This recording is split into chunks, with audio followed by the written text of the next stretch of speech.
Hello guys, welcome to our channel মার শখের রান্নাঘর। আজকে আপনাদের জন্য নিয়ে চলে এসেছি চারা পোনার মাছের একটি রেসিপি। এই রেসিপিটা গরমের মধ্যে সুস্থ থাকার জন্য একদম উপকারী। চলুন রেসিপিটা আমরা দেখে নিই। এখানে প্রথমে ভালো করে মাছগুলো ধুয়ে নিয়ে তার মধ্যে দিয়ে দিলাম লবণ আর হলুদ। এবার ভালো করে মাছগুলোকে আমরা মাখিয়ে নেব। এই মাছের ঝোলটা আপনারা যে কোনো মাছ দিয়েই রান্না করতে পারবেন।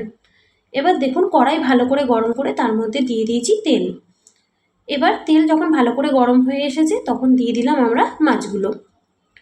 একে একে দেখুন সব মাছগুলোকে দেওয়া হয়ে গেছে আমাদের। মাছগুলো ভালো করে এপাট ওপাট করে লাল লাল ভেজে নেবে। এখানে কিন্তু মাছগুলো একদম কড়া করে বা লাল লাল করে ভাজবেন না, তাতে মাছগুলো খেতে শক্ত শক্ত হয়ে যায়। হালকা লাল হয়ে আসলে এপিট উপিট করে মাছগুলো আমরা ভেজে নেব। দেখুন মাছ ভাজা হয়ে গেছে, সবটা তুলে নিলাম। এবার ওই গরম তেলের মধ্যে আমরা দিয়ে দেবো একটি তেজপাতা টুকরো করে আর কিছুটা রাঁধুনি ফোড়ন। সব ফোড়নগুলো দিয়ে এবার আমরা দিয়ে দিলাম কেটে রাখা আলু।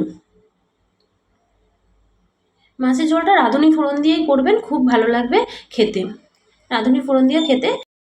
এবার দিয়ে দিলাম আমরা এখানে কেটে রাখা গাজরগুলো। দেখুন গাজর আর আলু দিয়ে ভালো করে প্রথমে ভেজে নেবেন। দেখুন গাজর আর আলুটা আমাদের ভাজা ভাজা হয়ে গেছে। এবার আমরা দিয়ে দিলাম কেটে রাখা বিনস। বিনস দিয়ে একটু নেড়ে চেড়েই সবজিগুলোর মধ্যে দিয়ে দেবেন জল। দেখুন এখানে জলটা দিয়ে দিয়েছি। আপনারা আপনাদের পর্যাপ্ত পরিমাণের জল এখানে দেবেন, যতটা আপনারা ঝোল খেতে পছন্দ করেন। দেখুন আমরা এখানে আমাদের পর্যাপ্ত পরিমাণ জল দিয়ে এবার দিয়ে দিলাম হলুদ গুঁড়ো আর দিয়ে দিয়েছি পরিমাণ মতন লবণ। আপনারা আপনাদের লবণ যখন দেবেন তখন একটু বুঝে শুনে পরিমাণ মতন দেবেন। এখানে দিয়ে দিয়েছি লঙ্কা বাটা। আপনারা যতটা লঙ্কা বাটা প্রয়োজন মনে করবেন ততটাই এখানে লঙ্কা দেবেন। এবার আমরা সব দিয়ে ঝোলটা রেখে দিয়েছি এক মিনিট মতন। দেখুন যখন ঝোলটা এরকম ভালো করে ফুটে এসছে তখন দিয়ে দিয়েছি থানকুনি পাতা। এই থানকুনি পাতাগুলো আগের থেকেই বেছে ধুয়ে রাখা ছিল। দেখুন পাতাগুলো দিয়ে এবার দিয়ে দিলাম মাছগুলো। এখানে পাতাগুলো কিন্তু বেশিক্ষণ সিদ্ধ হতে লাগবে না, তাই পাতাগুলো দিয়েই কিন্তু মাছগুলো দিয়ে দিতে পারবেন। সব দিয়ে এবার একটুখানি ঢেকে দিলাম।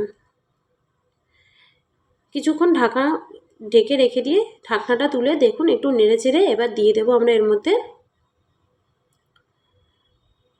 দেখুন ভালো করে একটু নেড়ে চেড়ে নিয়েছি।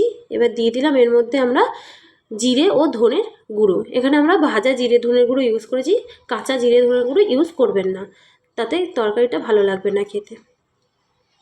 ভাজা জিরে ধনে গুঁড়ো দিয়ে রান্না করলে খুব ভালো লাগে খেতে তরকারিটা। দেখুন সব দিয়ে আবারও আমরা একটু আস্তে আস্তে নেড়ে চেড়ে নেব। একটু আস্তে নাড়বেন যাতে মাছগুলো ভেঙে না যায়। সব দিয়ে আবারও আমরা একটুখানি ঢেকে দিলাম। ঢাকনা খুলে দেখুন আমাদের তরকারিটা রেডি হয়ে গেছে। এবার আমরা এটাকে সার্ভ করে নিলাম একটি বোলে। এইভাবে মাছের ঝোল বানিয়ে খান, এই গরমের দিনে শরীর এবং মন দুটোই সুস্থ থাকবে। ভিডিওটা ভালো লাগলে লাইক কমেন্ট সাবস্ক্রাইব করে আমাদের পাশে থাকবে।